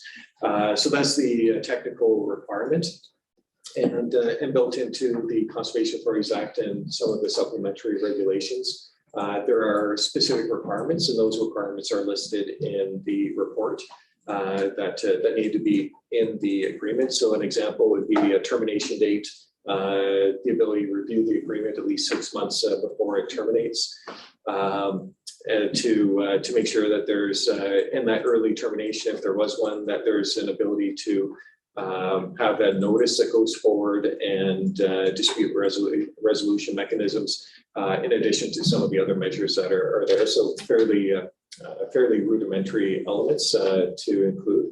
What we have done, and the inventory of programs and services, as you mentioned, is kind of the base for understanding what it is that we do or what other authorities do. And so what we're tasked with from the province then is to develop these agreements with municipalities. They require a municipal resolution to be supported in the end. And after that, signing can occur. A lot of CAs are including CAO signatures with like for instance, myself and the complementary with the municipality. So that's consistent with Eastern and sort of GTA centric agreements. What I've done is taken a look at the Eastern agreements and the GTA agreements and kind of looked at what they have. I like the GTA agreements a little bit better because no one's going to read the legislation realistically. Probably not. Maybe someone that's really eager will. But what the GTA agreement does is it encapsulates all of the categories. So it's more of an umbrella agreement where you can understand what category 1 means. And how the act kind of influences it, but it's in that one agreement with the municipality, category 2, and the arrangements, therefore, in category 3, and what that means. So the agreement that you have attached to this report is like a super agreement, and the schedules would then attach other elements to it. One of the key elements of the GTA agreement is that the budget process is identified in the determination of category 3 programs. So what that means is that there's an agreement on category 3 by distributing the budget, by following the whole process where there's input to those individual programs and the dollars and cents behind those programs. And that's part of that whole revisioning of the 2023 budget is looking at those programs and then accounting for them in a different way than they're represented right now. So an example would be integrated watershed management right now is integrated watershed management. And so it would be broken down by categories in one way, shape, or form. And that's the part that we have a lot of work ahead of us to determine. But it would provide that clarity across all of the programs, which I think is a big benefit in the end. If we only do like the Eastern Agreement has is just category 3, I find it's just less defined.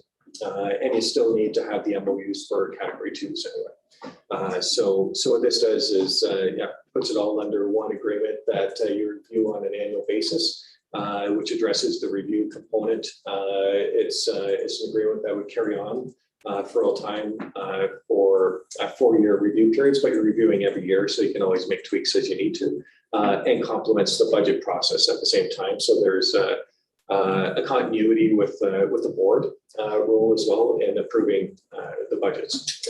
So that's a lot of a lot of the basis for why I thought the agreements make sense from the GTA perspective.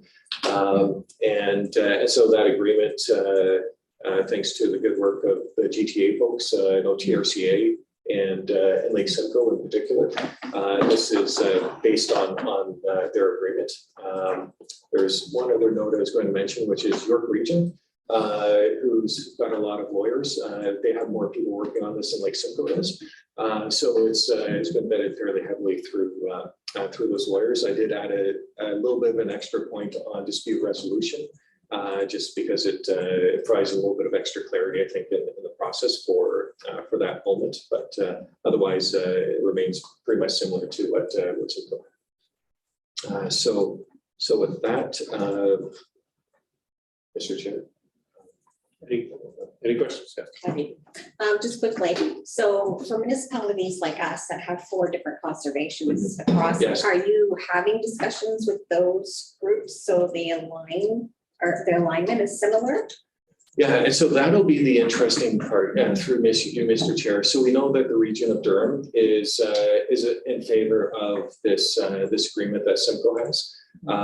And City of Port Lake seem to be almost a dividing line as well. And so Trent Lakes, for instance, doesn't have another CA. So this would be the only agreement they would see.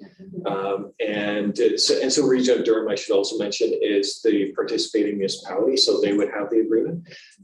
City of Port Lakes and Cavan Monaghan, you guys would have the split between East and GTA.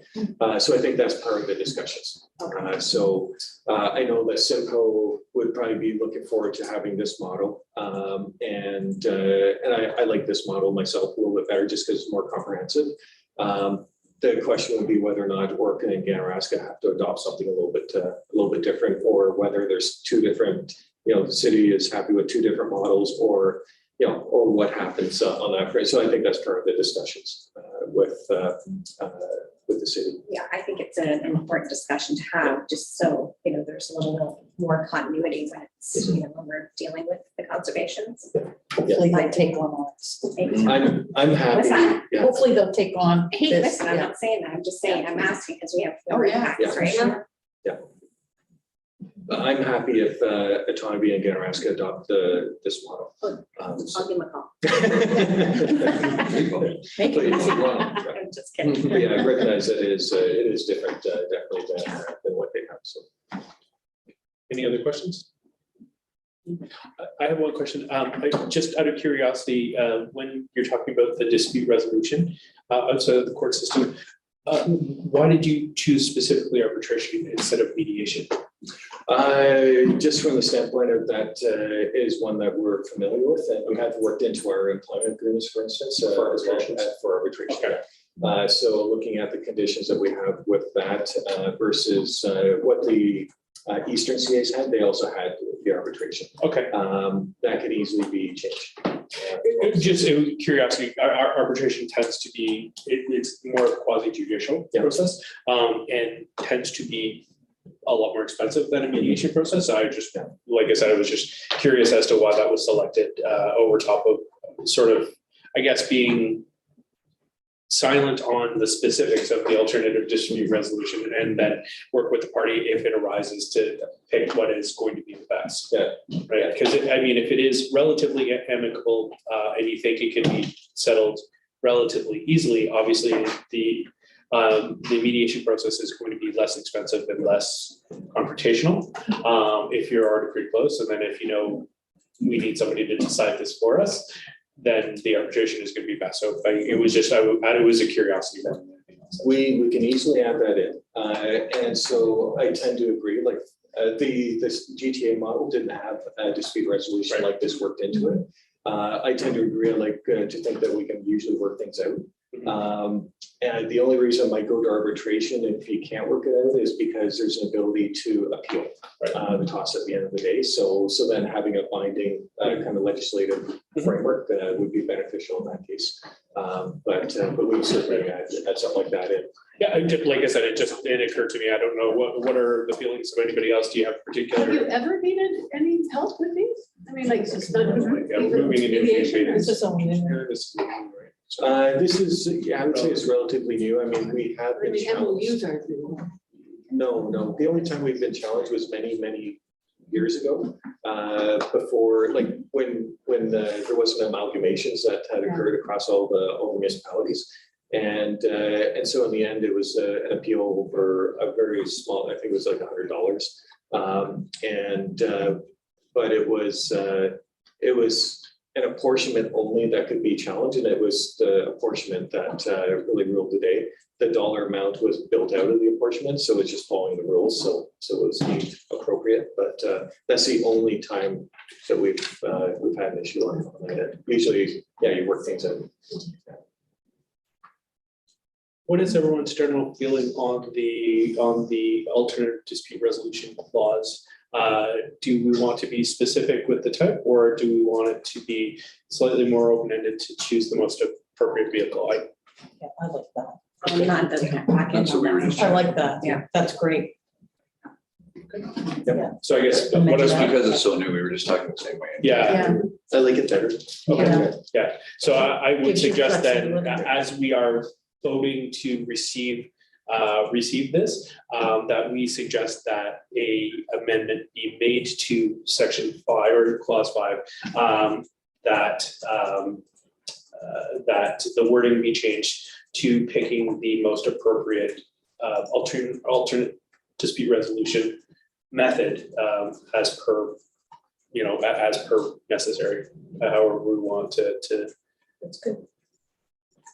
Who would make that decision? That would be up to staff when they know they're moving into that, to be able to speak with the other party and see if it is something that they believe could be solved in mediation, or would need to go to a third party arbitrator to decide. I would presume that would stay with them, I think, as any of the other dispute resolution mechanisms would be. And realistically, the board would be involved in that as well, so. That's what I was just gonna get, the board's involved anyway. Yeah. And I do appreciate that, you're crystal balling this a little bit more than any of us because of your job profession outside of this, right? So that is understandable. Yeah, just having that flexibility, I think, can't hurt in the language, because it can be a faster, cheaper process, and less contentious. That's my only thinking behind it. Yes. Okay, so yes, I was just going to say we can have a motion on the amendment. So can I get a mover and seconder for the amendment to the language? Okay, so I have mover and seconder, and a vote, please. All right, so that is voted on. Now, can I get a mover and a seconder to approve the framework of the discussions with the participating municipalities? Thank you, and thank you, and a vote, please. Perfect, that is passed. And what I'll do is I'll work with you on that different wording, if that makes sense for you. Yeah, I'm happy to do that. All right, and finally, the Lake Management Implementation Action Plan, Kristen. Thank you. Through you, Mr. Chair. As we mentioned, I think early in the orientation process, our stewardship and some of our monitoring programs are based on a 5-year implementation action plan that was done to take a look at all of the lake management plans and look at all the high and medium priority actions and come up with a reasonable array of programs that would help to address as many of those as possible, recognizing the financial restraints and all of that sort of thing. We are currently in our 5th year of that first 5-year program and looking to develop the next 5 years. So our staff have undertaken a series of community meetings to chat with some of the task force members to identify, what are the ongoing priorities? Have there been any change to some of the high and medium priority action items from those lake management plans? And to take a look at any sort of new and emerging issues that may be coming out of those lake communities. And we have developed stage 2 or the second implementation action plan that is before the board right now for endorsement. Our process at this point, as I mentioned, we've worked with our community partners to come up with a suite of programs, a suite of projects to take on over the next 5 years. The budgets, as you see, will sort of Some go up and down as the years progress, and that's, you know, sort of looking at not only the financial constraints of our municipal partners, but also taking a look at the workloads of our staff and what the community could bear as far as the amount of programming that goes on. So that's why you'll see it's not necessarily a consistent climb in programming or a consistent decline. And some of those programs are in their final year, you know, coming up, and other ones are just starting to ramp up. So you'll see, you know, a sort of varying timeline on a lot of those different programs. Nancy and I can answer any questions that you might have with regards to the technicalities on some of the different programs. We're looking now for an endorsement from the board of this plan so that we can then take it to City Council with City of Kawartha Lakes, present it there, and use that as sort of the launching point for our MOU discussions and our budget discussions over the next 5 years of implementation. Yes, sir. Through the chair, do you have any regrets about the implementation of things over the last 5 years that you would have liked to have done different? COVID. So one of the things that we did notice as a result of COVID is that some of it, from my perspective, a lot of our stewardship programs were based on face-to-face interactions, and a lot of the impacts of our programs were based on going out and providing face-to-face advice with landowners and that sort of thing. And so we sort of pivoted our programs during COVID to take a focus more on the actual implementation. So working with landowners that are actually doing work on their properties and providing in-depth consultations with them, whether it be virtually or in person. And that has really helped to swing a lot of our programs, and that's why you'll see through the reporting that we've done and some of the CAO reports where you see a lot more trees being planted and a lot more works being done on those private properties. So I think the other one that we would agree on is that focusing our programs now on sort of what the urban landscape and taking a look and getting an understanding of what's happening from an urban stormwater management process and what's happening with stormwater in our urban landscape, and then trying to figure out how we can help facilitate some restoration and some incorporating low impact design on some of the new projects, the new developments that are going on in our urban centers. If I read that right, the number of sites that you were tree planting on was going down, but the quantity of trees going in was quite a bit higher. What drove that? Yeah, so actually the number of sites that we've done this year over last year is significantly increased. So last year, I think we did 4 or 5 sites, and this year we did 22.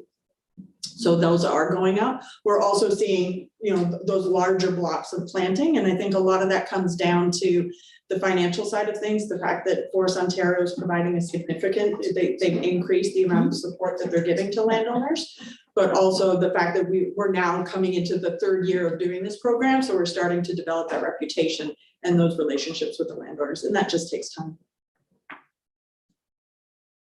Through you just being new to the Conservation Authority, you had to pivot when the pandemic hit, and you did.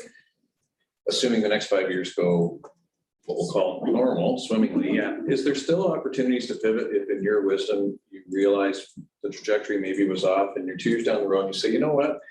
This grant has now been created by a new government, let's say, and it would be wiser for us to think, do we still have that, or is this a locked in stone? This is not a locked in stone. So one of the things that we did do over the course of the first 5 years, because this is our best guess. It's our best guess on the financial side of things. I mean, we might end up accessing huge grants. That would be great, Well, you know? That's it. Exactly. Government's shift too, right? Exactly. So this is to sort of, as I mentioned, this is to sort of base our budget requests off of, but each year would be looked at on an individual basis to say, you know, can we tweak it this way or that way? Do we need to adjust the programming level and or the resources in order to do it? Just getting ahead of questions that might come at council. Yeah. Look at you go. Well, no, You see me singers all the time. They tease me. Any other questions? I do have a quick one. When you're looking at your base budgeting and under your urban program, there's, you know, a significant amount of money allocated in those 5 years. Do you feel that that's one of the reasons is that you're forecasting about that urban sprawl that's probably coming this way, or Yeah, so there's a lot of development going on in our urban centers, as you know. And so kicking off the program, starting off with some early monitoring and some reaching out to landowners, but really focusing the first year on that monitoring piece and then carrying that over the course of 5 years. So it's really important to get, or 4 years maybe. But it's really important to get a solid understanding of what's happening on the landscape. And over the course of collecting that data, then we're going to start to respond to that data with our stewardship programming. Yeah. This is really heartening. This has been a long go, hasn't it? You've been phenomenal. The lake management plan. So for me, it's like, wow, 5 years that we've implemented all these initiatives. It's great. Well done, team. And I don't think it's a lot of money going forward because this is what we're all about. Oh, no. I'm just saying, I don't think it is. And it, you know, we may leverage more grants, as you said. So I have no problem supporting this, and I'd like to move it actually. I have one quick question if no one else has any other questions. On the community science monitoring, most of that seems confined to water quality testing. Are there any other, or has any other type of community science monitoring been looked at, sort of like weather monitoring within the community, or other opportunities to engage other members who may not live at the waterfront, but would love to feel as though that they're a part of the process? Are there any other opportunities? Yep, so this particular project obviously is dealing with the lakes and the tributary, but we do have a citizen science monitoring program going on right now for water offshore line, collecting precipitation. And if they do live on a lake, they can do temperature logging as well. So, but yeah, we have, I think this year we're up to 30 volunteers right now, monitoring precipitation around our watershed. Great. So we'll continue to, our number is to maintain 30 as we move forward. So yeah. Perfect. And if you can share some information on that, that'd be fantastic. Yes, I can do that. Excellent. Just one more thing, and economic development is such a big part of this. That's what we're all about, 250 lakes and rivers, so it's a really good investment. Fantastic. All right, well, I have a mover. Do you have a seconder for this? Thank you very much. All right, so we are endorsing the Lake Management Implementation Action Plan. I have a mover, I have a seconder. Can I get a vote, please? That is unanimous. Congratulations. All right. Yes, Mr. Chair, I feel bad I may not be allowed to do this. I had 2 levy questions. you can. Sorry, too bad.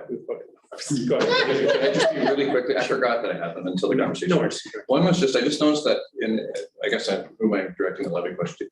There was it was around, I'm trying to remember, I think in 2021, the donations budget was around 4,000. And then the projected budget for this year and last year was 500. And I wondered what the logic was with this. Is that an assumption that you won't be getting donations? Obviously not. So what was the logic there? Tessa said, I think it's like 4,058 back to 2021 and then 500s as the guess. I was just curious, like, is there something? Yeah, that's what I'm wondering. So, yeah, so a lot of the donations that we receive, if you're talking, we're trying to pivot here and figure out which. Page 68.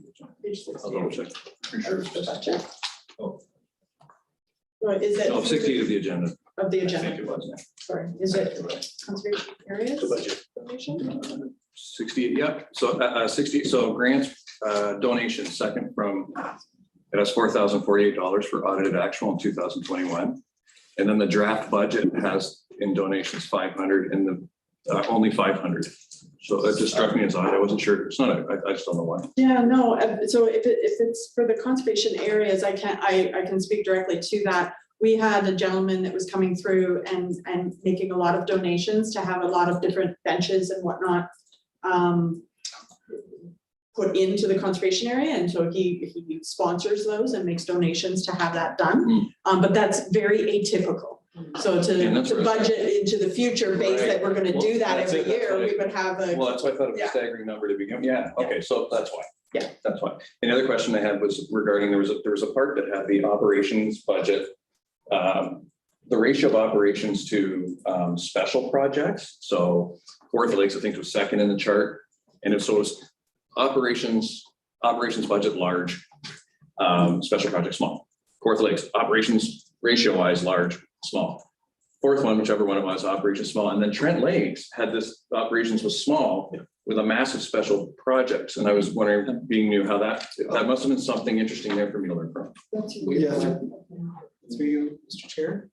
We have a couple of special projects through the floodplain studies at Nogies Creek and Misquizini. So there. So, yeah.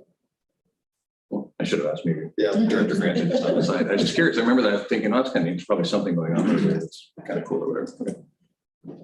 Just like our lake management. Yeah. Very good. Well, yeah, no, it's all great. Yeah. Excellent. Thank you. Okay, no, my pleasure. Any new business? All right, seeing none, any reports or updates from board members? I will just add that, as councilors, we usually have pretty much nothing to do in the evenings. So if anybody would like to take the trip down to Scugog, we are having that open house. We are going to be leaving as ASAP to get down to the start of that open house on the Lake Scugog enhancement plan. So if you'd like to know more, we invite you to come down. It's in council chambers in Scugog. So we'll be happy to. Starting at 4? Starting at 4 to 7. Yeah. Oh, I see. So, And the engineers will be there. And yeah. Tanner, I think, is going to be there too. Yeah. And she'll be there. At least. So we'll be all racing down. Yeah. Drive safe. Can't all run there. Last one there has to buy the drinks after. Okay, any other reports or updates? None. We do not have a closed session. So can I have a mover and seconder for adjournment, please? Thank you. Thank you. And a vote, please. All right, everybody seems to want to leave. Thank you, everybody. Thank you. Thank you. Do you want to talk about that now, or do you want to get something done? Yeah, no, I'm just curious. I guess you did. I get the scenario of racing. Yeah.